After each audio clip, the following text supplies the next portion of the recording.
الحمدللہ رب العالمین والصلاة والسلام علی رسول اللہ صلی اللہ علیہ وسلم۔ رب اشرح لی صدری ویسر لی امری واحلل عقدۃ من لسانی یفقہوا قولی۔ سبحانک لا علم لنا الا ما علمتنا انک انت العلیم الحکیم۔ رب زدنا علما، ان الخیر الحدیث کتاب اللہ وخیر الہدی ہدی محمد صلی اللہ علیہ وسلم ہے وہ میں یہاں پر بتانا چاہوں گا آگے بڑھنے سے پہلے۔ پہلی چیز تو میں یہ بتانا چاہوں گا کہ علماء کرام جو ہوتے ہیں نا، جو اللہ کا دین پھیلا رہے ہوتے ہیں، ان کی کیا اہمیت ہے۔ ٹھیک ہے، علماء کرام کی دین اسلام میں بہت زیادہ اہمیت ہے۔ اور کیا اہمیت ہے ان کی؟ جیسے حضرت ابو ہریرہ رضی اللہ تعالیٰ عنہ سے ایک حدیث روایت ہے، ٹھیک ہے، یہ صحیح مسلم میں ہے، جو کوئی بھی علم حاصل کرنے کے لیے نکلتا ہے تو اللہ تعالیٰ اس کے لیے جنت کا راستہ آسان کر دیتے ہیں۔ دوسری حدیث ہے ترمذی کی کہ طالب علموں کے پاؤں کے نیچے فرشتے پر بچھائے ہوتے ہیں تاکہ وہ راضی رہے اور جو علم وہ حاصل کر رہا ہے اس میں مشغول رہے۔ یہ سنن جامع ترمذی کی حدیث ہے، ٹھیک ہے۔ اس کے علاوہ نبی صلی اللہ علیہ وسلم کی ایک اور حدیث ہے کہ علماء جو ہے وہ انبیاؤں کے وارث ہیں۔ انبیاؤں کے وارث کون ہیں؟ علماء۔ علماء کی تو اتنی اہمیت ہے دین اسلام میں۔ یہ دین اسلام ہی، علماء ہی تو ہے جو دین اسلام کو آگے پہنچا رہے ہیں۔ قرآن و سنت کا علم، اللہ کی وحی کا علم جو آگے پہنچا رہے ہیں، یہ علماء کرام تو ہیں۔ علماء کی اتنی حیثیت، یعنی اتنی اللہ کے نزدیک ان کی اتنی عزت اور حیثیت ہے۔ پھر ایک اور کی حدیث ہے کہ نبی صلی اللہ علیہ وسلم نے ارشاد فرمایا، عالم کی عابد پر اتنی فضیلت ہے، یعنی ایک عالم جو ہوتا ہے نا، جو علم سیکھتا اور سکھاتا ہے، اس کی فضیلت عابد پر، عابد وہ ہوتا ہے جو عبادت گزار بندہ ہے بہت، تو عالم کی عابد پر اتنی فضیلت ہے جتنی میری فضیلت تم میں سے ایک عام مسلمان پر ہے۔ سوچو، نبی صلی اللہ علیہ وسلم نے ارشاد فرمایا کہ میری جتنی، میں جس تم میں سے کسی ایک عام مسلمان سے بہتر ہوں، اتنا ایک عالم جو ہے وہ عابد سے بہتر ہوتا ہے۔ اور یہ حدیث کس کی ہے؟ یہ جامع ترمذی کی اور سنن ابی داؤد دونوں میں یہ حدیث موجود ہے۔ اور پھر آگے کیا فرمایا کہ بے شک اللہ تعالیٰ، اس کے فرشتے، ارض و سما کی تمام مخلوق، حتیٰ کہ چوٹیاں اپنے بلوں میں اور مچھلیاں پانی میں، جو علم حاصل کر رہا ہوتا نا، اس کے لیے دعائے خیر کرتی ہیں اور رحمت کی دعا کرتی ہیں، اللہ اس کے پر رحمت نازل کرتا ہے۔ یہ عالم کی حیثیت ہے۔ اور عالموں کا شمار آخرت میں انبیاء، شہداء، صدیقین، صالحین کے ساتھ ہوگا، یہ ان کے ساتھ کھڑے ہوں گے۔ یہ میں ابھی بتا رہا ہوں کہ جو اللہ کا یہ علم حاصل کرتا ہے، ٹھیک ہے، ان کی فضیلت بتا رہا ہوں۔ نبی صلی اللہ علیہ وسلم بیان کرتے ہیں کہ اللہ جس شخص کے ساتھ بھلائی کا ارادہ فرماتے ہیں اسے دین کی سمجھ بوجھ عطا کر دیتے ہیں، ٹھیک ہے۔ یہ بخاری کی حدیث ہے کہ اللہ پاک جس کے ساتھ بھلائی کا ارادہ کرتے ہیں اس کو دین کی سمجھ بوجھ دیتے ہیں، یعنی قرآن اور حدیث، علم وحی کی سمجھ بوجھ اللہ عطا کرتے ہیں تاکہ وہ سیکھے اور آگے سکھائے، ٹھیک ہے۔ اب بات آ جاتی ہے، کہ علم ہم کیسے حاصل کریں، کہاں سے حاصل کریں، اس کے ذرائع کیا ہونے چاہیے، کیا طریقہ کار ہے۔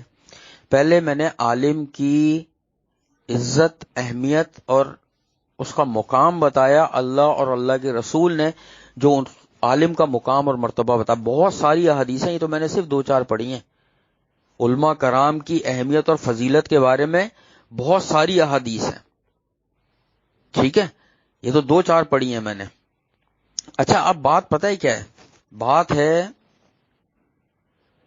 کہ ہم اگر علم، بہت ساری چیزیں ہیں علم میں،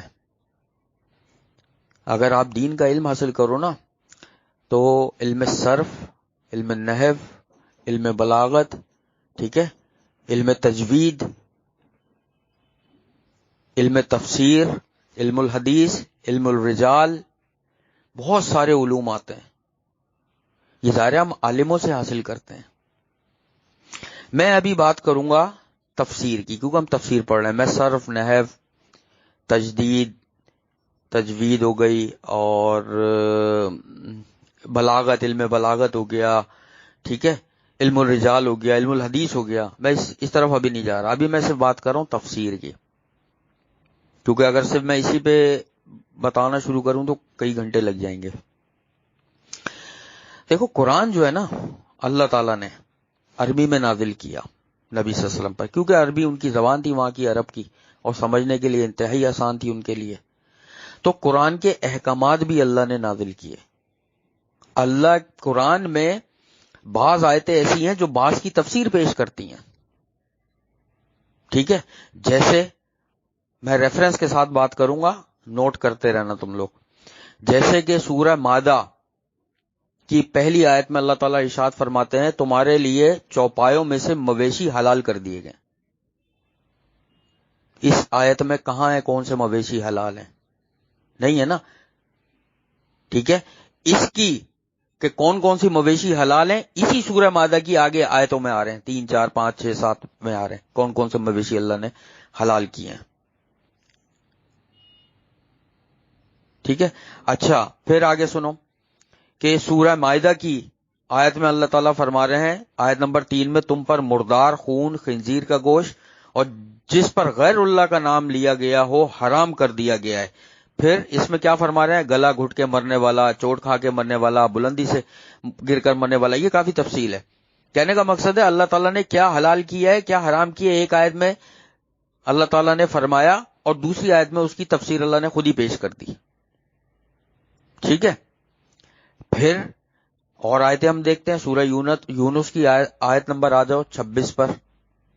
تو اللہ تعالیٰ کیا ارشاد فرما رہے ہیں؟ یہ آیت بہت جگہ آئی ہے قرآن میں کہ سنو اللہ کے ولی تو وہ ہیں قیامت والے دن نہ جن پر کوئی خوف ہوگا، ولا خوف علیہم ولا هم یحزنون، اور نہ وہ غمگین ہوں گے. اللہ کے تو ولی وہ ہیں، ٹھیک ہے. اس کی کون پہچان بتائی اللہ تعالیٰ نے کہ پھر ولی کون ہوگا اللہ کا؟ الذین آمنوا وکانوا یتقون. سورہ یونس میں اللہ تعالیٰ نے فرما دیا کہ جو ایمان والے ہوں گے اور اللہ سے تقوی اختیار کرتے ہوں گے، اللہ کا ڈر رکھتے ہوں گے اور نافرمانیوں سے بچیں گے. ایک آیت اور بتاتا ہوں انشاءاللہ، پھر آؤں گا دوسری طرف. اب جیسے سورہ طارق ہے، اللہ تعالیٰ فرما رہے ہیں وما ادراک ما الطارق، کہ تمہیں پتا ہے کہ طارق کیا ہے. اگلی آیت میں اللہ تعالیٰ فرما رہے ہیں النجم الثاقب، یہ اس کی تفسیر اللہ تعالیٰ نے بتا دی. تو قرآن کا ایک حصہ دوسرے حصے کی تفسیر پیش کرتا ہے. جیسے سورہ جمعہ میں کہ جب جمعے کی اذان دے لی جائے تو اللہ کے ذکر کی طرف دوڑو، اور سورہ طٰہٰ کی شروع کی آیت میں اس چیز کا ذکر ہے کہ اللہ کا ذکر جو ہے وہ کیسے کرنا ہے؟ نماز قائم کر کے، کہ اللہ کے ذکر کے لیے نماز قائم کرو. تو اس سے پتہ لگتا ہے کہ وہ جو ذکر کی طرف دوڑنا ہے وہ اصل میں نماز کی طرف جانا ہے.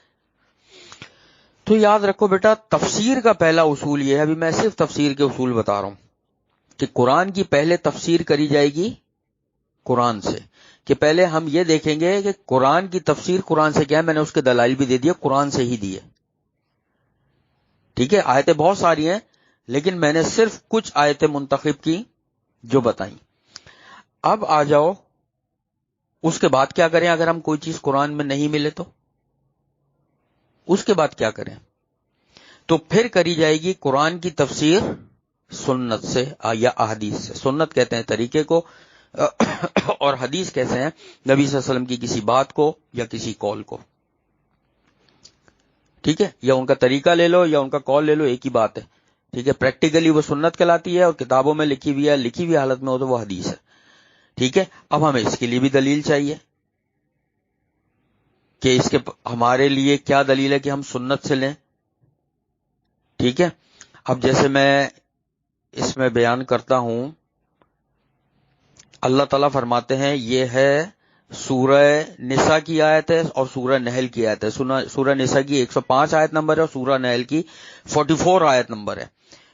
یہ آیت کے ریفرنس اس لیے بتا رہا ہوں تاکہ تم لوگ ریفرنس چیک کر سکو ترجمہ قرآن کا دیکھ کر کے واقعی یہ باتیں اس میں لکھی ہیں یا نہیں، ٹھیک ہے.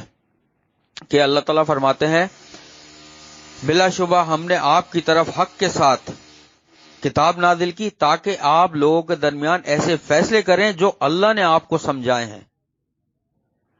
اللہ تعالیٰ کیا فرما رہے ہیں؟ ہم نے آپ کی طرف یہ کتاب یعنی قرآن حق کے ساتھ نازل کیا تاکہ آپ لوگوں کے درمیان فیصلے کریں جو ہم نے حق کے ساتھ آپ کو سمجھائے ہیں۔ یہ سمجھانا کیا ہے؟ یہ وہ ہے جو اللہ تعالیٰ نبی صلی اللہ علیہ وسلم کی طرف وہی بھیجا کرتے تھے، حدیث کی صورت میں آتی تھی۔ کوئی فیصلہ آتا تھا، کوئی حکم آتا تھا، پھر جبریل علیہ السلام، اس کی بھی دلیل دیتا ہوں کہ جبریل علیہ السلام آتے تھے اور نبی صلی اللہ علیہ وسلم کو اس کی تفسیر بتاتے تھے قرآن کی کہ اللہ تعالیٰ نے یہ آیت نازل کی، آپ کو اس پہ ایسے عمل کرنا ہے، ٹھیک ہے۔ اور اسی لیے نبی صلی اللہ علیہ وسلم فرماتے تھے، یہ فتاوی الکبریٰ میں یہ بات موجود ہے کہ بے شک میں کتاب اور اسی جیسی ایک اور چیز بھی دیا گیا ہوں۔ اسی جیسی ایک اور چیز کیا ہے؟ حدیث۔ اور یہ قرآن کی آیتوں میں بھی موجود ہے کہ نبی صلی اللہ علیہ وسلم کو ہم نے کتاب اور حکمت عطا کری۔ بہت ساری آیتوں میں یہ بات موجود ہے کہ وَيُعَلِّمُهُ الْكِتَابَ وَالْحِکْمَةَ، کہ وہ تمہیں کتاب اور حکمت سکھاتا ہے۔ یہ حکمت کیا چیز ہے؟ یہ حدیث ہے۔ تو اس سے ہمیں پتہ چلا، یہ اور حدیث دیکھنی ہے اگر تو اور بھی ہم دیکھ سکتے ہیں کہ اگر قرآن میں ہمیں نہیں ملتی تو ہم اس کو، جیسے یہ سورہ جمعہ کی ایک آیت ہے، اس میں اللہ تعالیٰ نے فرمایا کہ اللہ انہیں پاک کرتا ہے اور کتاب و حکمت کی تعلیم دیتا ہے اگرچہ لوگ اس سے قبل کھلی گمراہی میں تھے۔ اس سے ہمیں پتہ لگتا ہے کہ کتاب اور حکمت یہ حدیث ہے۔ اس کے علاوہ بہت سارے وہ ہیں، میں اس پہ نہیں جاؤں گا، ٹھیک ہے۔ جیسے اللہ تعالیٰ نے کیا فرمایا قرآن میں بہت جگہ، واقیم الصلاۃ وآتوا الزکوٰۃ، سورہ البقرہ میں بھی ہے یہ آیت، بہت ساری جگہوں پر ہے، قرآن میں بہت ساری جگہوں پر یہ آیت موجود ہے، واقیم الصلاۃ، ٹھیک ہے۔ اب کیسے قائم کرنی ہے نماز؟ تو ہمیں نبی صلی اللہ علیہ وسلم کا طریقہ دیکھنا پڑے گا، جیسے نبی صلی اللہ علیہ وسلم کی حدیث ہے صحیح بخاری کی، کیا صلو کما رأیتمونی اصلی، کہ نماز ایسے پڑھو جیسے مجھے پڑھتا دیکھو۔ تو اس کا مطلب کیا ہوا کہ قرآن کی پہلے تفسیر ہمیں قرآن سے کرنی ہے، ٹھیک ہے۔ قرآن میں ہمیں دیکھنا ہے کہ اس قرآن دوسرے کا حصہ کیا تفسیر بیان کرتا ہے اس کی۔ قرآن میں اگر ہمیں نہیں ملتی وہ تفسیر تو ہمیں یہ دیکھنی ہے کہ نبی صلی اللہ علیہ وسلم نے اس آیت کی تفسیر کیا کری، یہ بھی ہم نے دلیل قرآن سے دیکھ لی۔ اب صرف میں شارٹ بتا رہا ہوں کہ قرآن کی پہلے تفسیر قرآن سے ہوگی، قرآن کی تفسیر پھر نبی صلی اللہ علیہ وسلم کی احادیث سے ہوگی، صحیح احادیث سے۔ اس کے بعد ہم یہ آتے ہیں کہ اگر ہمیں ان صحیح احادیثوں میں بھی نہیں ملتی کوئی چیز تو پھر ہم صحابہ کرام کے عمل کے اوپر آتے ہیں۔ اس میں بھی بہت تفصیل ہے۔ کیوں صحابہ کرام کے عمل کی طرف آتے ہیں؟ کہ صحابہ کرام نبی صلی اللہ علیہ وسلم کی صحبتیں نصیب ہوئی ہیں، انہیں مجلس محفلیں نصیب ہوئی ہیں۔ جب وحی آ رہی ہوتی تھی تو صحابہ کرام نبی صلی اللہ علیہ وسلم کے ساتھ ہوتے تھے، لیکن کوئی ایک حدیث بھی ایسی نہیں ملے گی کہ نبی صلی اللہ علیہ وسلم نے کسی کام کا حکم کرنے کو کچھ اور دیا ہو اور کوئی صحابی یہ بولے نہیں یہ ایسے نہیں، یہ ایسے کرنا ہے بس۔ ایسی کوئی ذخیرہ حدیث میں جو لاکھوں کی تعداد میں ایک بھی نہیں ہے۔ کیوں؟ کسی بھی صحابی نے نبی صلی اللہ علیہ وسلم کی حدیث سامنے آنے کے بعد اپنی مرضی نہیں چلائی، الا یہ کہ کوئی ایسا کام ہو جس پہ کچھ عرصے کے لیے پابندی لگائی ہو کسی چیز کی وجہ سے، وہاں کے سیاسی معاملات کی وجہ سے، معاشی معاملات کی وجہ سے یا ثقافتی معاملات کی وجہ سے۔ ایسی حدیثیں کچھ ملتی ہیں کہ تھوڑے تھوڑے عرصے کے لیے کچھ چیزوں پہ پابندی لگائی گئی۔ ابھی میں ان ڈیٹیل میں نہیں چاہ رہا ہے، وہ حدیثیں بھی میرے ذہن میں ہے لیکن میں ابھی ان کو نہیں بتانا چاہ رہا کیونکہ میرا ٹاپک ابھی وہ نہیں ہے۔ میرا ٹاپک ابھی یہ ہے کہ علم کیسے حاصل کرنا ہے، اس کا درجہ بدرجہ ہوگا کیا۔ قرآن کی تفسیر پہلے ہم نے سمجھا قرآن سے، پھر قرآن کی تفسیر سنت رسول صلی اللہ علیہ وسلم سے، حدیث سے، پھر قرآن کی تفسیر جو ہے وہ دیکھی جائے گی صحابہ کرام سے، یا صحابہ کرام سے آگے تابعین، تبع تابعین، علماء کرام جس طرح علم حاصل کرتے رہے اس سے۔ اب اس میں ایک چیز ذہن میں رکھو کہ عالم کا کردار کتنا بڑا ہوتا ہے، عالم کے اوپر ایک بہت بڑی ذمہ داری ہوتی ہے، ٹھیک ہے نا۔ جتنا بھی ہم دین کا علم حاصل کرتے ہیں ظاہر علماء کرام سے حاصل کرتے ہیں۔ پہلی چیز یہ کہ ہر عالم پر یہ فرض ہے کہ جب بھی وہ قرآن حدیث یا کسی بھی چیز کے بارے میں بتائے تو وہ اس کا ریفرنس دے، میں نے قرآن کی اس آیت اور اس حدیث، اس کتاب کی اس حدیث نمبر یہاں سے یہ ریفرنس لیا اور آپ کے مسئلے کا حل یہ ہے۔ اور اگر وہ عالم ریفرنس نہیں دیتا تو جو پوچھنے والا ہے فتویٰ اس کو چاہیے کہ وہ عالم سے پوچھے کہ آپ نے قرآن کی کس آیت سے یہ بات لی اور نبی صلی اللہ علیہ وسلم کی کس حدیث سے آپ نے یہ مسئلہ مجھے بتایا ہے۔ تحقیق کرنے کا حکم تو قرآن میں موجود ہے، تحقیق کرنے کا حکم میں نے کہا قرآن میں موجود ہے، اور عالم کو چاہیے کہ وہ یہ لازمی بتائے کہ یہ حدیث صحیح ہے اور یہ اس کتاب میں موجود ہے، اس کتاب سے میں نے لی ہے۔ اب قرآن میں تحقیق کا حکم کہاں ہے؟ سورہ حجرات اٹھا کے پڑھو، سورہ حجرات کی آیت نمبر 6 میں ہی موجود ہے۔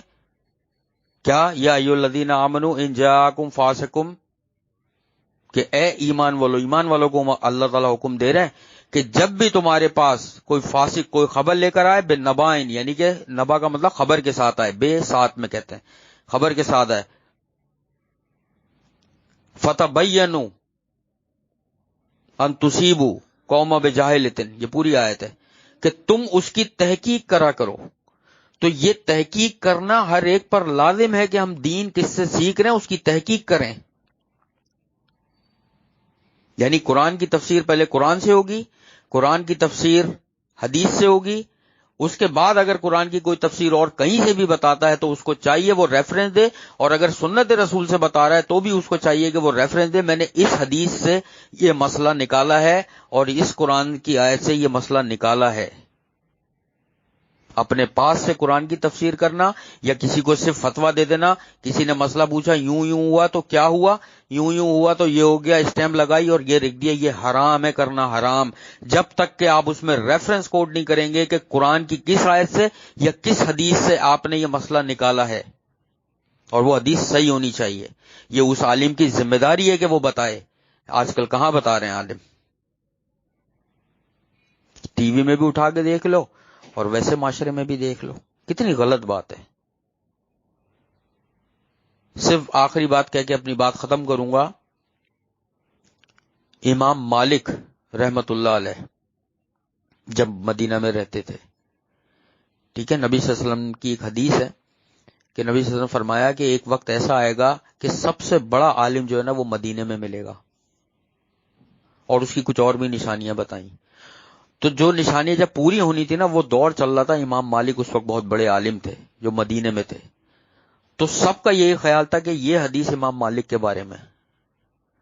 امام مالک کے پاس افریقہ سے ایک مسلمانوں کا قافلہ آیا، میری بات دھیان سے سننا، اتنے بڑے عالم تھے، ہم تو علم میں ان کے جوتے کے برابر بھی نہیں ہیں، ہم تو بہت چھوٹے سے طالب علم ہیں، بہت چھوٹے سے، اتنے بڑے عالم تھے وہ۔ امام مالک کی کبھی ہسٹری اٹھا کر پڑھو، تاریخ پڑھو، ان کی زندگی، احوال زندگی پڑھو، تاریخ دمشق پڑھو، ہسٹری آف ڈومیسکس پڑھو، پتہ چلے گا امام مالک کے بارے میں۔ افریقہ سے مسلمانوں کا ایک قافلہ آیا جو 40 سوال لکھ کر لے کر آئے تھے اپنے ساتھ امام مالک کے پاس۔ گوگل کر لینا یا مختلف کتابوں میں دیکھ لینا، لکھے ہوئے مل جائیں گے۔ اور اس قافلے نے آ کے امام مالک سے یہ کہا کہ ہم اتنی دور سے آئے ہیں، پورے ہمارے افریقہ میں یہ 40 مسائل ایسے ہیں کہ ہمیں جن کا سامنا رہتا ہے اور اس کا جواب ہمیں کہیں بھی نہیں مل رہا، آپ ہمارے ان سوالوں کا جواب دیں۔ امام مالک نے کہا پوچھو۔ انہوں نے پہلا سوال کیا، امام مالک نے کہا لا ادری، میں نہیں جانتا۔ دوسرا سوال کیا، انہوں نے کہا لا ادری، نہیں جانتا۔ تیسرا سوال کیا، انہوں نے کہا لا ادری، نہیں جانتا۔ چوتھا سوال کیا، لا ادری، نہیں جانتا۔ کرتے کرتے 40 سوال انہوں نے کیے اور امام مالک نے صرف 3 کا جواب دیا قرآن و حدیث سے، اور 37 کے بارے میں تقریباً 3 یا 4 کا دیا، 36 یا 37 سوالوں کے بارے میں انہوں نے فرما دیا کہ مجھے نہیں پتا، غلط فتویٰ نہیں دیا۔ وہ چاہتے تو اپنے پاس سے کچھ بھی فتویٰ دے سکتے تھے، انہوں نے قرآن اور جو ریفرنس دیتے رہے، جوابات دیتے رہے، قرآن اور حدیث بتاتے رہے، یہ قرآن کی اس آیت سے اور اس حدیث نمبر سے میں نے یہ دیا ہے۔ آج کون بتاتا ہے؟ غلط فتویٰ دے دیتے ہیں۔ کوئی بھی فتویٰ ریٹن لے کے آؤ نا، اس پہ لکھا ہی نہیں ہوتا کہ یہ کس حدیث سے انہوں نے لیا ہے، کون سی صحیح حدیث سے لی ہے؟ یہ عالم کا کام ہے بتانا. میں نے ابھی پورے ریفرنس دیے ہیں قرآن سے اور حدیث سے. انہوں نے 36 یا 37 جوابات کے بارے میں بتایا. لا ادری، میں نہیں جانتا. تو سوچو ہم کیسے فتوے دے رہے ہوتے ہیں ایک دوسرے کو بغیر قرآن و حدیث کے ریفرنس سے. تو یہ ہے عالم کی اہمیت کہ وہ یہ بتاتا ہے کہ یہ قرآن کی اس آیت سے اور اس حدیث کی، یہ کتاب کی یہ حدیث سے میں نے یہ مسئلہ نکالا ہے. یہ عالم کا کام ہے، اور عالم کے لیے پوری کائنات کی مخلوق دعا کرتی ہے. انبیاؤں کے وارث ہیں عالم. قیامت والے دن اللہ کے عرش کے سائے کے نیچے ہوں گے. قیامت والے دن انبیاؤں کے ساتھ ہوں گے عالم. اور میں نے جو حدیث سنا، یہ سنن ابی داؤد کی، کہ نبی صلی اللہ علیہ وسلم نے کیا فرمایا کہ ایک عالم کو عبادت گزار پہ اتنی اہمیت حاصل ہے، جیسے نبی صلی اللہ علیہ وسلم اپنے بارے میں بتایا، جیسے مجھے ایک عام مسلمان پر. اتنی زیادہ اہمیت ہے عالم کی. یہ عالم کا کام ہوتا ہے، کیونکہ انسان عالم کی کے پاس جائے گا نا. ہم سیکھنے عالم کے پاس جائیں گے نا. ہم جب اس سے سیکھیں گے تو وہ ہمیں ریفرنس دے کہ قرآن کی اس آیت سے اور نبی صلی اللہ علیہ وسلم کی اس حدیث سے جو صحیح حدیث ہو. یہ عالم کی اللہ نے جب اس کو علم دیا ہے نا، ایک تو عالم کہلانے کا حقدار صرف وہی ہے جس کو قرآن اور صحیح احادیث کا علم ہو پورا، وہ عالم ہے. ورنہ لوگ اپنے آپ کو عالم نہیں کہتے، طالب علم ضرور کہہ سکتے ہیں، عالم نہیں کہیں کہ وہ عالم ہے. وہ طالب علم ہے جن کو صحیح حدیثوں کا پورا علم نہیں ہوتا، وہ طالب علم ہوتا ہے، وہ سیکھ رہے ہوتے ہیں. ایک عالم جو ہوتا ہے اس کو صحیح حدیثوں کا تمام علم ہوتا ہے، اور جب اس سے کوئی مسئلہ پوچھا جاتا ہے پہلے وہ قرآن کی آیت پیش کرتا ہے اور پھر نبی صلی اللہ علیہ وسلم کی سنت پیش کرتا ہے، اور پھر طریقہ بتا دیتا ہے کہ دیکھو صحابہ نے اس حدیث میں آتا ہے اس پر عمل بھی کیا تھا نبی صلی اللہ علیہ وسلم کی زندگی میں ایسے، اور وہ ریفرنس دیتا ہے اپنے اس میں لکھ کر. یہ ہے عالم کی ذمہ داری. اسی لیے عالم کی اہمیت تمام لوگوں میں سب سے زیادہ ہے. تو دین عالم سے ہی ظاہر انسان حاصل کرتا ہے. ایک عام آدمی ہے، اگر ایک نے فرض کرو میٹرک کیا، اس کو اردو پڑھنی آ گئی، اب وہ کہے میں تو پورا قرآن خود پڑھ لوں گا، ساری حدیثیں خود پڑھ لوں گا، سمجھ لوں گا، سب کچھ کر لوں گا. کیسے کرے گا بغیر عالم کے؟ اس کو عربی نہیں آتی ہوگی. تو عالم سکھائے گا نا. جب عالم سکھاتا ہے تو عالم ریفرنس دیتا ہے ہر چیز کا کہ میں نے یہ ایسے لیا. تو یہ عالم کا جو درجہ ہوتا ہے نا اللہ کے یہاں، اسی لیے بہت زیادہ ہے، بہت بڑا درجہ ہے عالم کا. لیکن وہ عالم واقعی عالم ہونا چاہیے. وہ یہ نہیں ہونا چاہیے کہ آپ نے ایک فتویٰ لکھ کر دیا، انہوں نے جواب دیا، اسٹیمپ لگائی، دے دیا، ختم. نہ قرآن کی کوئی آیت، نہ حدیث لکھی ریفرنس کے طور پہ کہ نبی صلی اللہ علیہ وسلم نے اس فتوے کے بارے میں کس حدیث میں نبی صلی اللہ علیہ وسلم نے فیصلہ کیا تھا، کیا فیصلہ کیا تھا، کہ وہ انسان چیک تو کر لے اس کتاب میں کہ صحیح حدیث ہے یا نہیں ہے. یہ آج کل نہیں ہو رہا. یہ عالم کی بہت بڑی ذمہ داری ہے. تو آج تھوڑا سا ٹائم اس پر گزر گیا.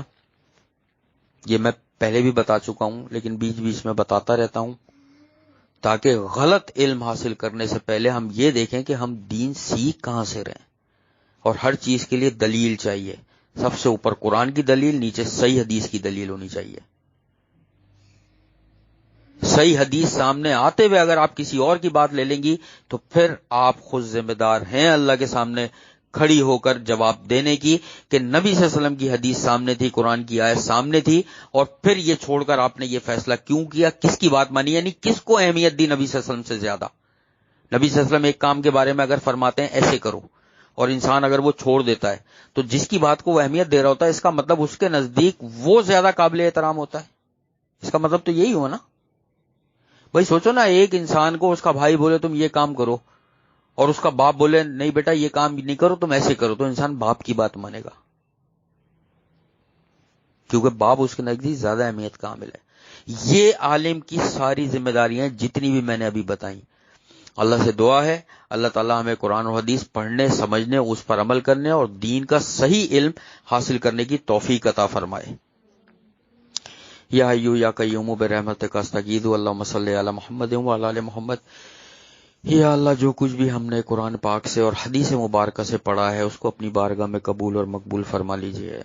ہمارے اس پڑھنے کو ہمارے لیے ذخیرہ آخرت اور نجات کا باعث بنا دیجئے. اے اللہ جتنے بھی ہم سب میں قرآن پاک پڑھنے سمجھنے اس پر عمل کرنے والے ہیں یا اللہ ان سب کی تمام مشکلات پریشانیوں اور بیماریوں کو دور فرما دیجئے. ہم سب کے گھروں میں بے حساب برکتیں عطا فرما دیجئے. ہم سب کی صحتوں میں بے حساب برکتیں عطا فرما دیجئے. ہماری اولادوں کو ہمارا فرما بردار بنا دیجئے. ہمارے والدین بہن بھائی رشتہ دار پڑوسی ہم سب کے تمام صغیرہ کبیرہ گناہوں کو معاف فرما دیجئے. ہمیں اپنے دین اسلام میں پورا کے پورا داخل فرما دیجئے. اے میرے اللہ ہماری موت اس حال میں آئے کہ تو ہم سے راضی ہو. اے اللہ ہماری موت اس حال میں آئے کہ ہم دین اسلام کی حالت میں ہوں. اللہ اے اللہ تو ہم تجھ سے موت کی سختی سے عذاب قبر سے اور جہنم کی آگ سے تیری پناہ مانگتے ہیں میرے اللہ. آخرت میں ہمارا حساب کتاب انبیاء شہداء صدیقین سلف صالحین علماء کرام کے ساتھ فرما دیجیے گا. ہمیں نبی صلی اللہ علیہ وسلم کا ساتھ ان کی شفاعت اور ان کے ہاتھوں سے آب کوثر نصیب فرما دیجیے گا. اے اللہ ہم سب کو ان 70,000 لوگوں میں شامل فرما دیجیے گا جو بغیر حساب کتاب کے تیری رحمت سے جنت الفردوس میں جائیں گے. اللہم انا نسألوک الہدی والتقی والعفاف والغنی اللہم اکفنی بحلالک عن حرامک واغننی بفضلک عمن سواک. اللہم انی اعوذ بک من زوال نعمتک وتحویل عافیتک وفجاءۃ نقمتک وجمیع سخطک.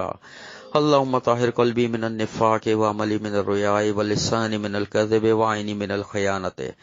اللہم انا نسألوک الجنۃ الفردوس وقنا عذاب النار. اللہم انا نسألوک الجنۃ الفردوس وقنا عذاب النار. اللہم انا نسألوک الجنۃ الفردوس وقنا عذاب النار. ربنا تقبل منا انک انت السمیع العلیم وتب علینا انک انت التواب الرحیم.